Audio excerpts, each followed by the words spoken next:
გამოვამზადოთ ნამცხვარი კაკლები. რისთვისაც საჭიროა რბილი კარაქი, შაქარი, ვანილი და სიმინდის სახამებელი შევურიოთ ერთმანეთს. დავამატოთ 2 კვერცხი და კარგად ავთქვიფოთ.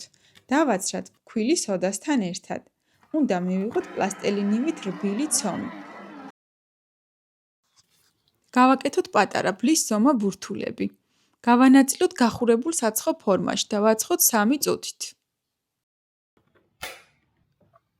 შემდეგ შევაგრილოთ და მოვაცილოთ ზედმეტი ნაწილები, რისთვისაც მე ერთ მარტივ ხრიკს გასწავლით. ამისთვის გამოიყენეთ ყველის სახეხი, ასე უფრო მარტივად და ფორმის დაზიანების გარეშე შეძლებთ შემოუსწოროთ გვერდები.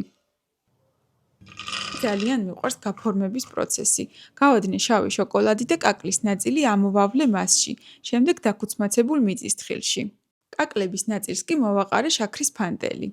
ნამცხვარი გამოდის ფხვიერი, ხრაშუნა და ამავდროულად ძალიან გემრიელი.